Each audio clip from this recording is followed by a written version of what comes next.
Shalom and welcome to Secrets Revealed, the Holy Bible. Today we're going to look at Exodus chapter 21 and continuing on after that. For the next 30 minutes, we're going to look at some differences between the Septuagint and the Masoretic text. Chapter 21 has 36 verses, beginning with verse 6.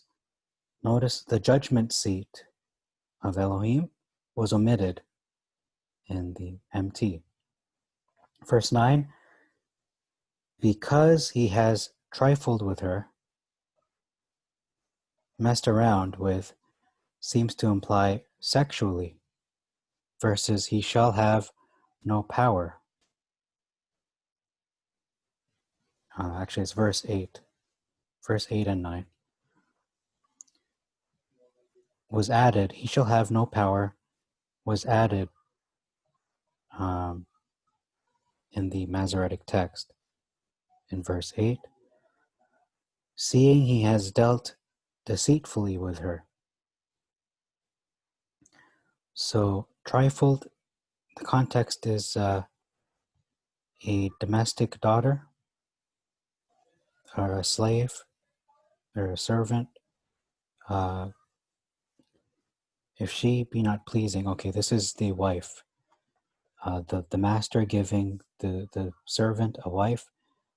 If she not be pleasing to her master after she has betrothed herself to him, he shall let her go free, but he is not at liberty to sell her to a foreign nation because he has trifled with her, which was what I was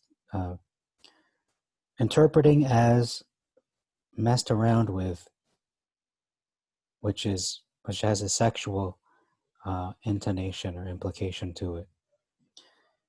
He shall have no power was added in the MT in verse 8. Verse 10, not deprive her versus not diminish. He shall not diminish.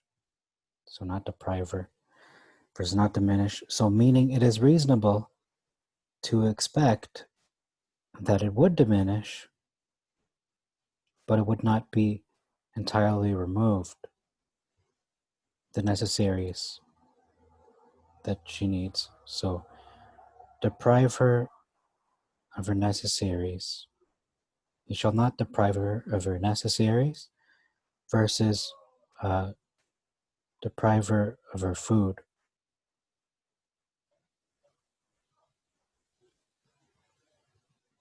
Actually, it doesn't say, it says diminish, not deprive in the MT. That's why I'm having a little bit of a little lost there.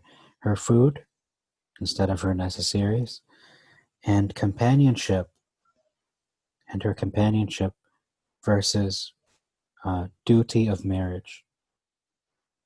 So one can interpret it, hey, my duty of marriage is this or it's that, but no, explicitly it says here companionship. That is the act, that is the attitude, that is what it is saying, companionship. Verse 14, he go for refuge. If anyone lie in wait for his neighbor to kill him by craft, and he go for refuge, you shall take him from my altar to put him to death. So this isn't a city of refuge. This is simply he's hiding. He's on the run.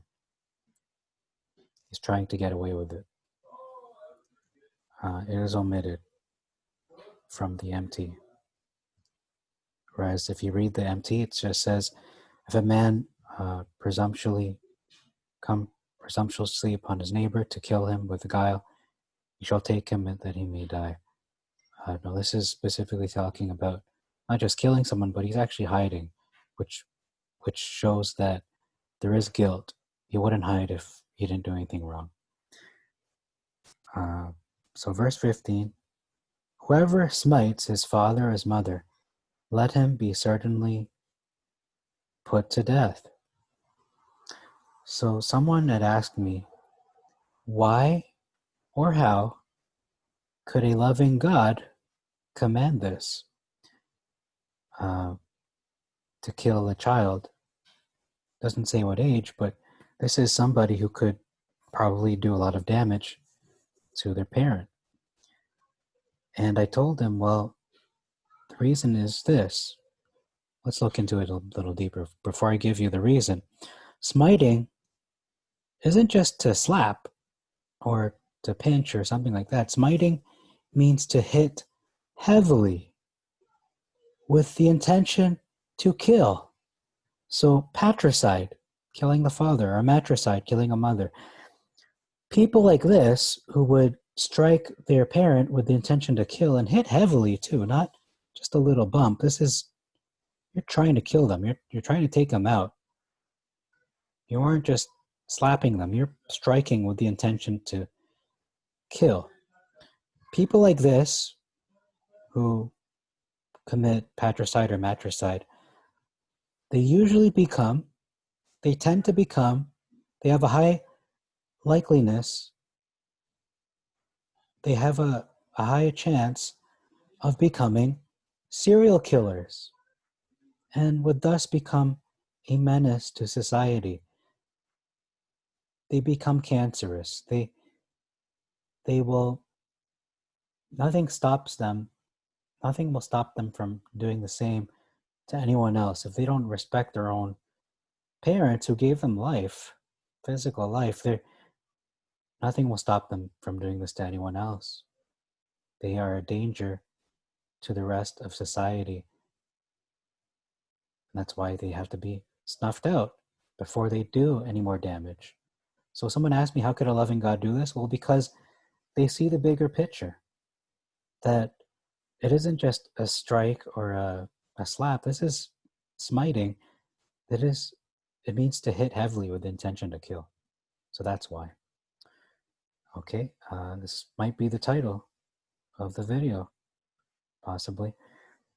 Verse 16, one of the children of Israel, in verse 16, whoever shall steal one of the children of Israel, versus the Masoretic of man, why would they omit that? Why would they change it? Prevail over him. So that it's omitted completely. So why is this important? Because if you take not just any man, but specifically of the children of Israel, physical descendants, spiritual descendants, and you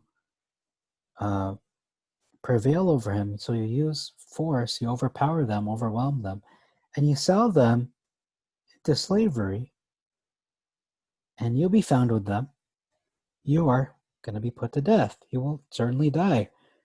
The person that does this is against the law.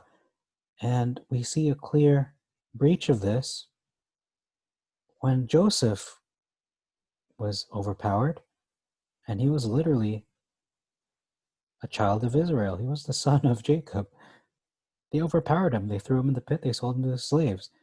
What was the penalty for the brothers who had perpetrated this act, committed this against Joseph? The death penalty. And maybe they knew this, maybe they didn't, but if they did, that's why they were so afraid once they discovered and Joseph had revealed his true identity to them, because they knew at any point, especially once their father died, hey, we could die at any point if he wanted to come to collect and take vengeance. But we know that he didn't do that. They even spoke to Joseph afterwards, and they made up a lie that, their father told us to tell you, don't take vengeance because we know the law. This is what the law demands. So moving on, so you can see verse 15 and verse 16, really heavy differences in big verses, and the ramifications of these are very large. Big differences, major differences if you take the Masoretic text instead of the Septuagint. Verse 17, revile his father and mother shall surely die. Okay, versus curse. So revile is verbally abuse versus cursing. Now, the death penalty is the the consequence of doing such actions. Now, this may seem harsh, but even Jesus Christ, Yahushua, said, if you hate your brother in your heart, you already have committed murder. So this reviling, this verbal abuse, I don't think it's teasing. I think this is closer to tearing down someone, ruining their reputation with your words. You're verbally killing them in a way.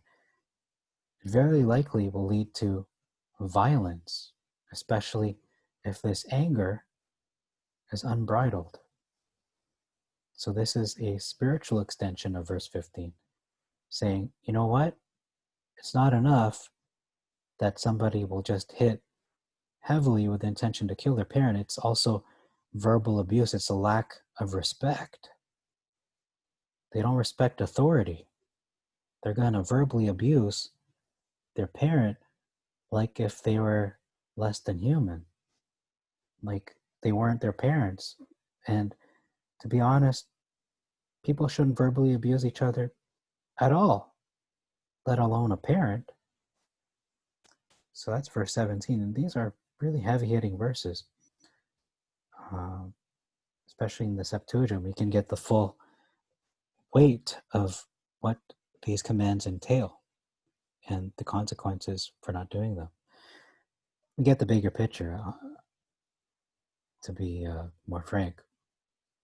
Verse 18, and if two men revile each other and smite the other one, so you can see that reviling does lead to smiting, to hit heavily with the intention to kill the one the other with a stone or his fist, and he die not, but he be laid upon his bed, versus but keeps his bed. Okay, there's a difference there. So if one is on bed rest versus keeping his bed, so he's taking care of his bed, or it can be taken so many ways, but we can see here he's on his bed. So he's not dead, but he is injured and needs to recover. And then verse 19 says, and pay for his healing. Only he shall pay for his loss of time and for his healing, versus, and shall cause him to be thoroughly healed. We can see that this is very vague and generic. You're going to cause him to be healed? No, that's not your job. That's the job of, he heals.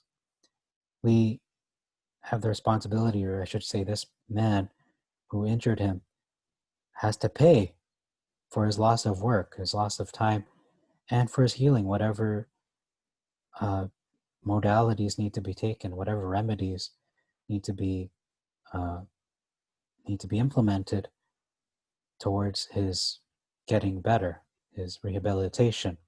So if you recall the story, the allegory of the Good Samaritan, we will recall that not only did he give him lodge him in an inn for a time, but he also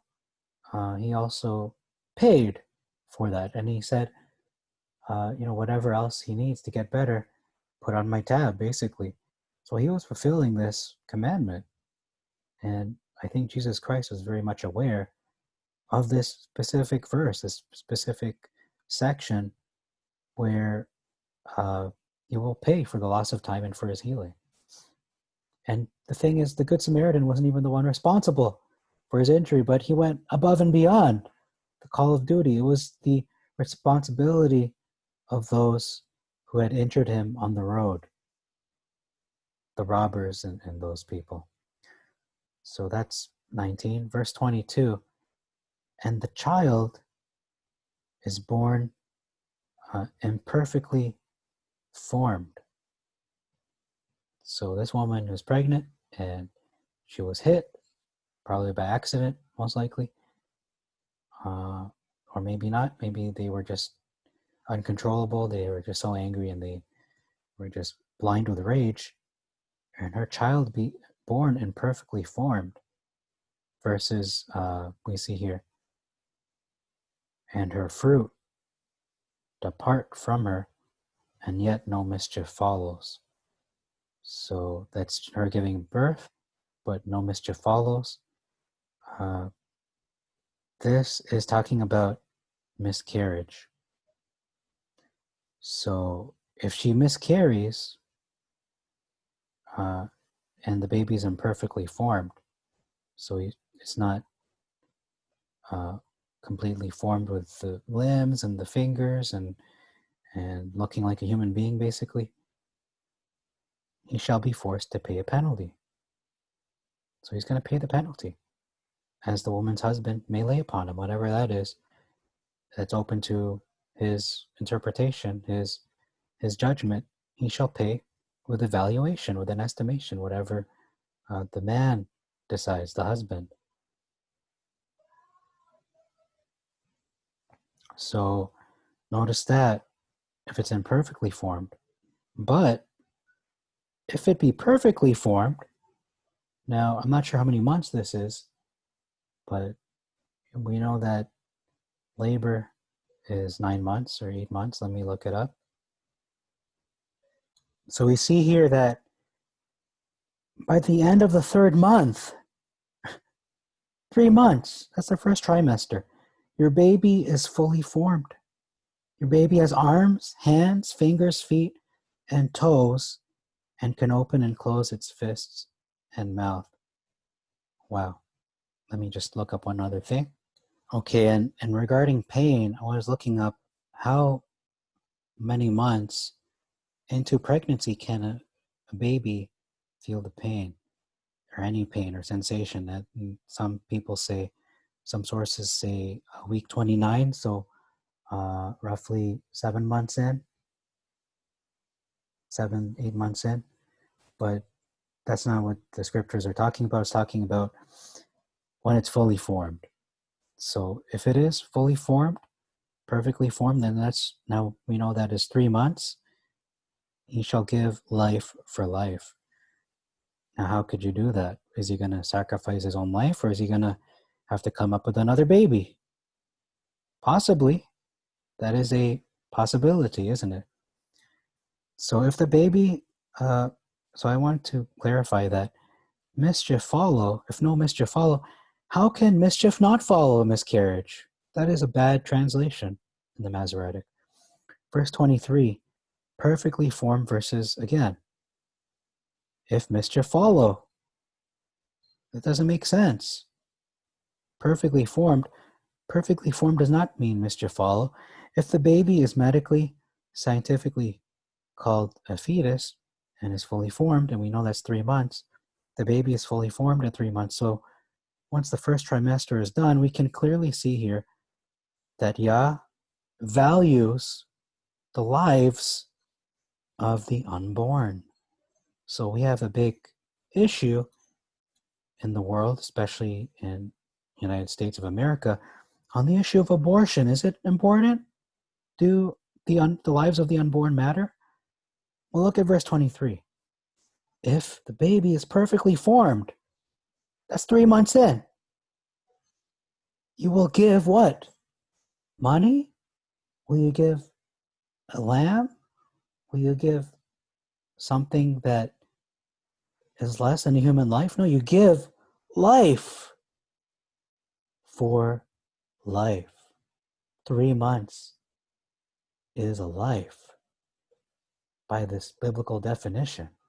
However, it's not perfectly formed, and that's under 3 months. You don't have to give life for life. It isn't a full life at that point. It is, you still have to pay a penalty, yes, but you will pay a specific valuation, whatever is determined as what the husband determines as the right amount or the right penalty. So notice that. Is abortion important to our Father? Well, yeah, after the first trimester, it definitely is, because it is a perfectly formed human being. It is not imperfectly formed, and life shall be paid for the taking of life. You will give life because you have taken a life away. All those babies who are aborted from the 3-month point and later, that has to be recompensed. It has to be repaid. Justice will be served. Let there be no mistake. God will have vengeance for all the lives, the millions and hundreds of millions of lives that were prematurely snuffed out from the 3rd month and after. Before that, I cannot say. That's the judgment of the Father. Verse 24 there's no difference there. Okay, verse 26. Put it out. So I think that should be the title of this video, is really, does abortion matter to the Father? Truth revealed. In verse 23, verse 22 of chapter 21. So verse 26, put it out. If one smite the eye of his manservant or the eye of his maidservant and put it out, he shall let them go free for their eye's sake, versus it perish. So the eye, blindness or visual impairment. So just notice that to put out an eye means you made them go blind or you impaired them visually, versus it just perished. So that could mean, they got injured, but it eventually died. No, this is talking about immediately, like they are debilitated. They are handicapped now for life, either blind or they can't see as well as they did before. You'll let them go free. That's the judgment. Verse 29 says here, removed him. Talking about the bull that is violent. If the owner have not removed him, versus kept him, and he has not kept him in. Removed could mean shipped out or is not in the vicinity of harming people. This is a continuous difference you will see in this narrative, removing versus keeping him in. Keeping him in means you isolate the bull, but is still retained by the owner. So they are still at risk of hurting people if they got out of that enclosure. But if you remove him and you ship him out and he's away from hurting people, you won't take any chances with this commandment. Verse, right at the end here, verse 32, gore. If the bull gore a man, servant or maidservant, versus push, okay. So why would you kill an animal if they just push someone? Yeah, I'm sure you could get hurt by getting pushed, but if you were gored, meaning pretty much impaled by the horn of a bull, you have a higher chance of dying, because they are not only strong animals, but that horn itself will go through you and most likely pierce a vital organ. So that's the big difference. Verse 33, a cavity in stone. If anyone if anyone open up a pit or dig a cavity in stone, versus, you notice here, pit. If any man shall open a pit or shall dig a pit, same thing, it's redundant. Versus here it's just saying it's a cavity in stone. So it could be in the earth or it could be in stone. But the point is, you create a booby trap, basically, and you don't cover it, and an ox or a donkey fall in there, then you will make compensation. The owner of the pit shall make compensation. Now, verse 35, we see that again. If a man's bull gore the bull of his neighbor, versus a man's ox hurt another what? Doesn't say, but it's saying here in the Septuagint, it's another bull. Last verse, goring. If the bull be known to have been goring, have been given to goring in time past, versus push. If it be known that the ox has been used to push, they have a history of this pushing behavior. Either way, goring is what it's intending here. That's the original translation here. And they have testified to his owner. So this is omitted from the narrative in the Masoretic text. So that's a continuous difference you will see. And with that, we're going to move on to chapter 22 of Exodus. And there are a total of 31 verses in this chapter, Exodus 22. So you're going to notice that good, the word good in the Masoretic, and the word compensation in the Septuagint, this is going to be a continuous difference throughout both versions. So beginning in verse 3, this is a difficult law for some. If the sun be risen upon him, he is guilty. He shall die instead. And if a thief have nothing, let him be sold in compensation for what he has stolen. So it's talking about somebody breaking into someone's house, breaking and entering and stealing. And we have this castle doctrine in the United States of America where someone breaks into your house and you kill them. I think that the law is more lenient to the homeowner in that case.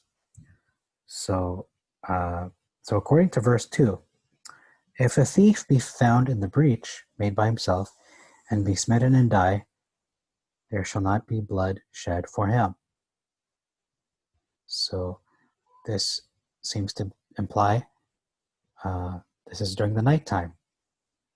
So according to verse 2, if a thief breaks in at night and he shall be killed by the homeowner out of self-defense, because most likely they have a family or just defending his property or defending himself, there is no bloodshed, there is no penalty to the one who killed the thief.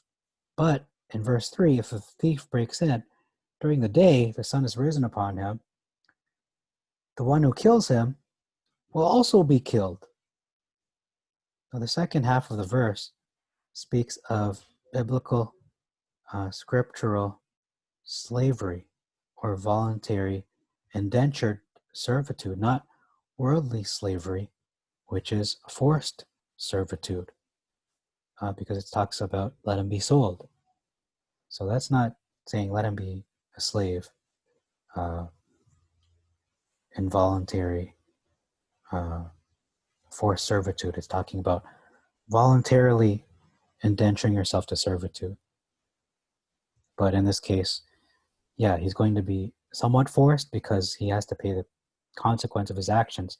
So he will have to be a servant for a period of time to repay that. The thief, that's what they're talking about here. Verse 9 says here, verse 9, God.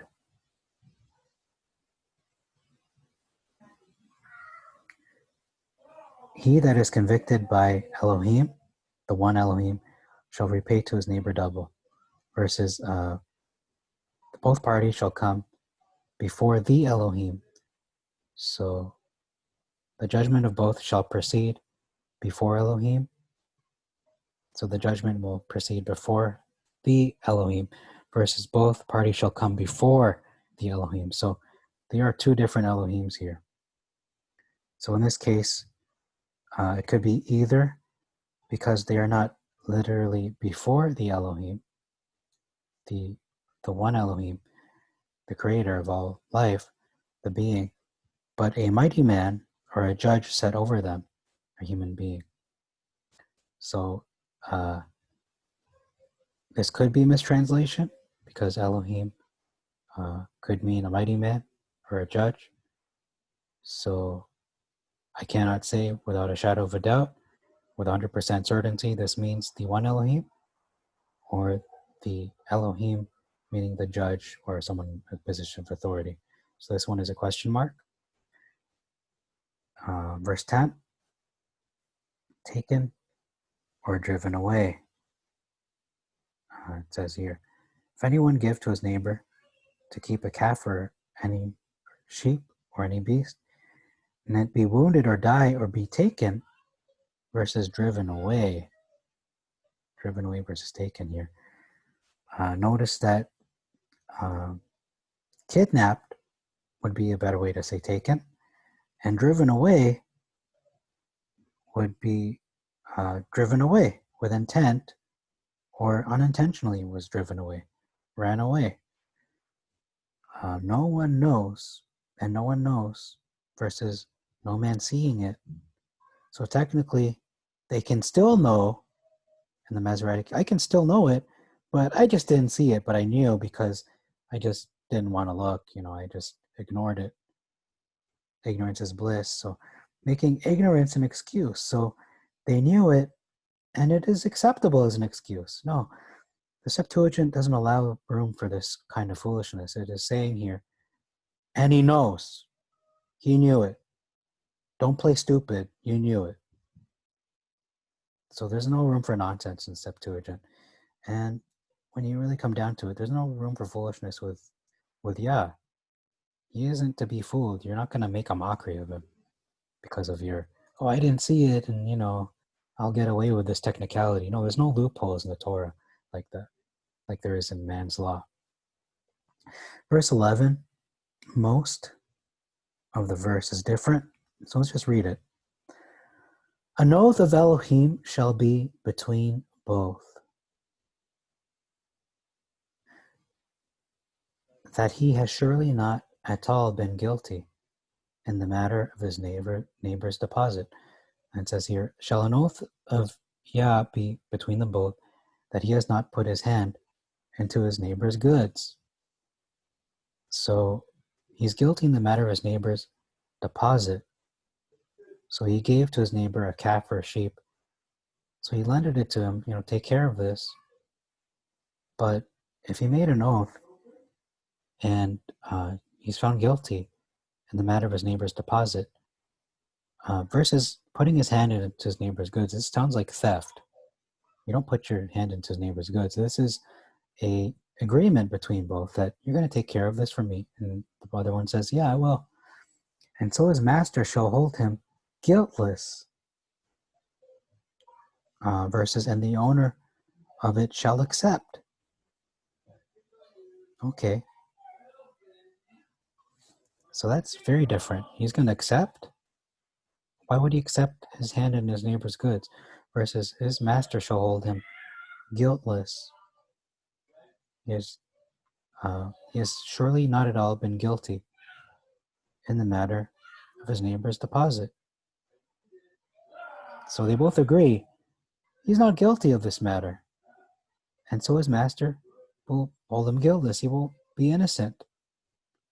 So versus an agreement between them both, and he has not put his hand to his neighbor's goods, the owner shall accept, and he shall not make it good. It doesn't make any sense at all. It just sounds like, and we're going to agree, but we're not going to agree, and now you're going to make it good. No, it doesn't make any logical sense in the Masoretic text. It's talking about two people have agreed that one of them is not guilty in the matter of this deposit that they've made, this transaction. So he's going to be innocent, and he shall not make compensation. He doesn't have to repay for that because it's been determined by both. It's been agreed upon that he's not guilty. And now verse 13, we see here that he is seized of beasts. And if it be seized of beasts, the property, I think it's talking about livestock in particular. If it be seized of beasts, versus torn in pieces. So it is possible, it lends the possibility of a man, human being the culprit. So let's look at this. If it be seized of beasts versus torn in pieces. he shall not make compensation. So again, no room for error here, no room for loopholes. We're not gonna, okay, yeah, it was torn in pieces, but it doesn't say it has to be of beasts. So according to the Masoretic text, hey, as my neighbor was drunk and he killed it and chopped it up, hacked it with a machete, I have to repay it because he was drunk and a person did it. No, it's talking about beasts. It was seized of beasts. So these wolves or whatever bears took this animal and killed it, and he shall bring him to witness the prey. He shall not make compensation.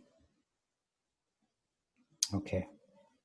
In verse 14, we see the word here, the words, if anyone borrow anything of his neighbor, and it be wounded or die or be carried away.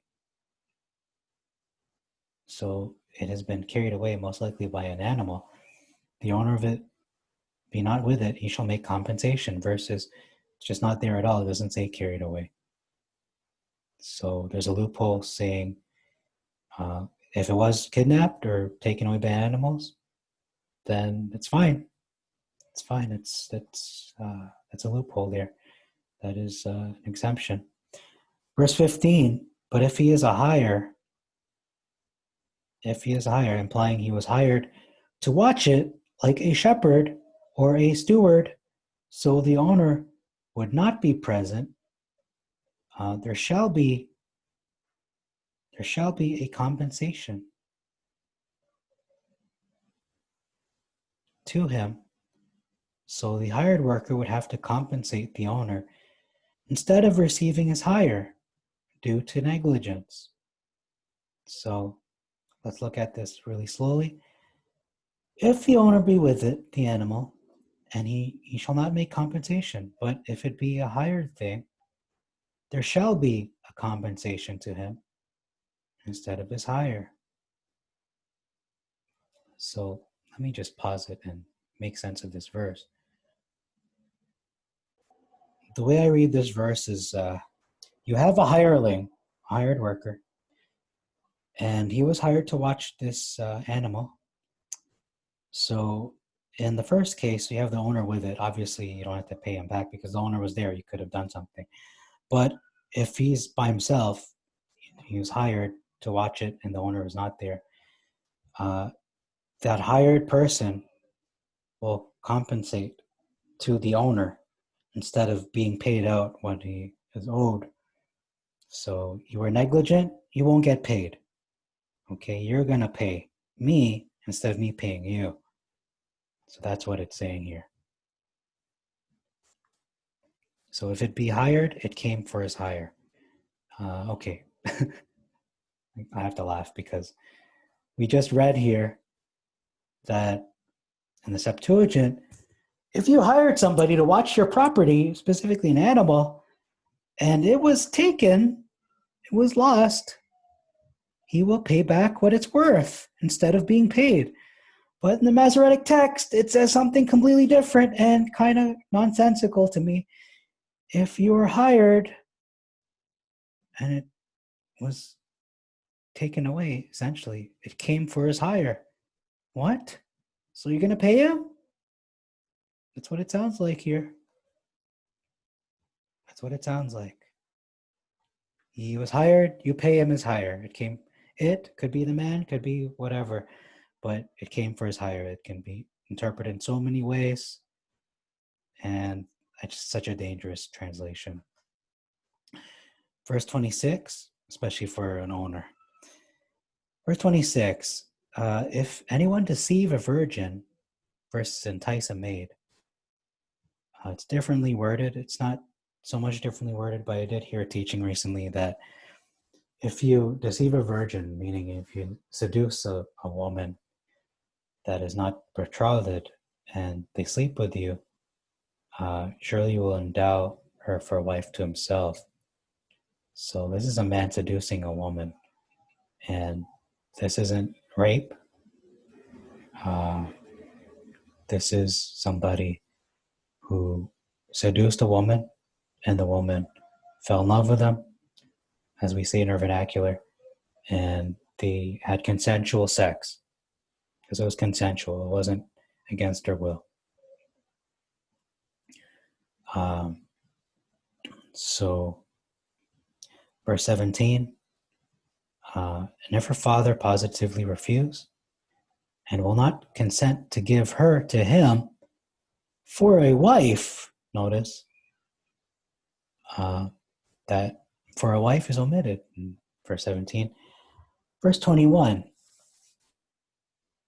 sorry, I didn't zoom in on that, but it says there, for a wife, okay? And we see that it was not included at all. Give her to him. Doesn't say for a wife. Could be anything, could be a sex slave. We don't know.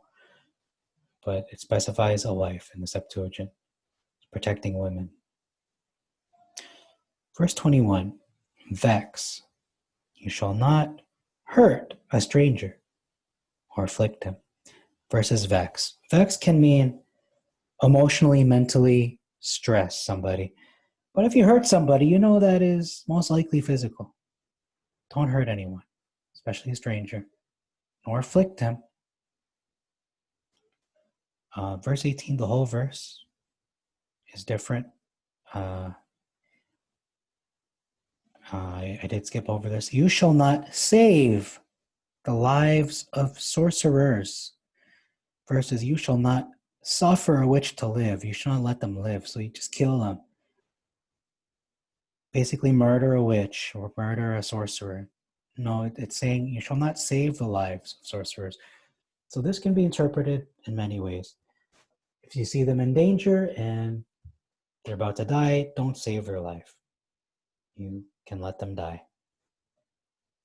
It can be taken that way, or it can be taken as don't let them live, and specifically sorcerers. So I found that an interesting interpretation there. But so far, I think that the title of this video will be about abortion. We see in verse 22, you shall hurt no widow or orphan. Versus you shall not afflict any widow or fatherless child. That's going to be a continuous difference. An orphan, obviously, is an individual who does not have any parents, father or mother. A fatherless person, a fatherless child, still has their mother. Verse 22, we also see afflict, hurt. You shall not hurt. You shall not afflict. Hurt, using the term hurt makes it even more cautionary, more stern of a warning, because afflict is even worse than hurt. So the bar is set very high for how they should be treated. Afflict is much more severe. So if you won't even hurt somebody, you're going to be more cautious in the way you treat these specific groups, widows and orphans. Ill treatment in verse 23, if you should afflict them by ill treatment versus in any way, any method or way, which implies that if you do it out of ignorance or unintentionally, you will be punished. But the Septuagint says correctly so that if you treat them ill, which is knowingly and intentionally. Verses 25, we see here the poor brother. If you should lend money to your poor brother who is by you, versus my people, any of my people. So this is your poor brother. It's not just any one of the people. It is specifically a brother, could be a sister too, but I think the important thing we're stressing here is that they are poor. They are impoverished. They can't provide for themselves. So if you lend money to these poor people who are by you, and specifically your brother, so these are people of your ethnicity, of your relations, you shall not be hard upon him. You shall not exact usury of him. So don't be harsh on them versus be a usurer. So that's another different, an additional difference. So I didn't note that, so I'm going to take note of that. Not be hard upon him versus to just be a usurer. Be to him as a usurer, one who charges interest. Verse 27, we see here nakedness. This is his clothing, the garment. This is the only covering of his nakedness versus skin. Verse 28, again, revile. You shall not revile or verbally abuse the Elohims. Why not? Why can't you speak evil or revile the Elohims? Well, I believe that this is a mistranslation. The mighty ones is a better translation here, meaning the rulers, the authorities of your nations, those in positions of authority, including those of your people. Don't speak ill.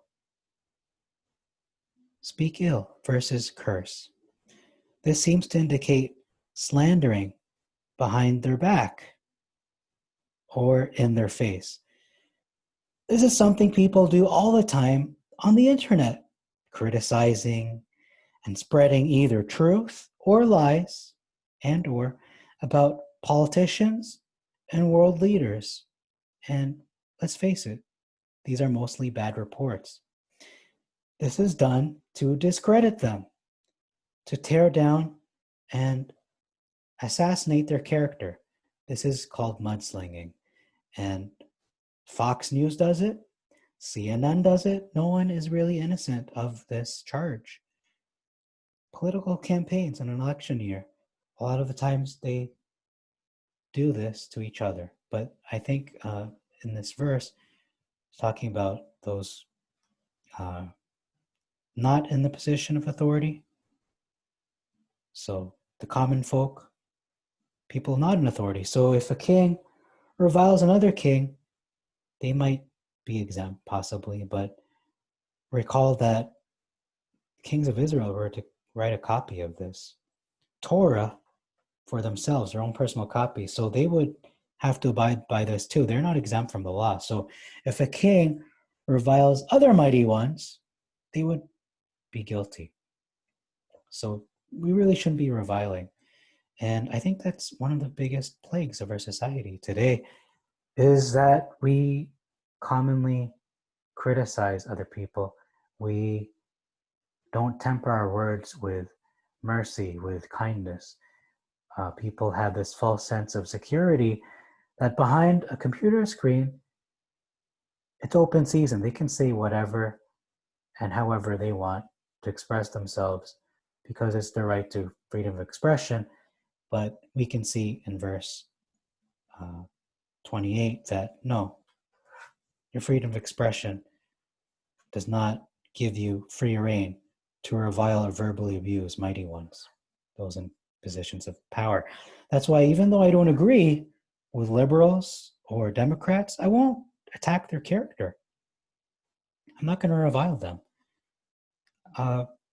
That's not Christian. That's not showing love to your neighbor, whether you agree with them or not. And whether you feel they're your enemies, you're still supposed to show love to your enemies. So whether you like Trump or hate Trump, whether you like Joe Biden or you don't, whoever it is, we should show respect. We should. Verse 30. Notice the word ass, donkey is omitted. And that's all for this these two chapters. I'm going to end the video here. Thank you very much for your time. May Yah bless you and make your way prosperous. This is Jack Knight signing off for Secrets Revealed, the Holy Bible. Shalom.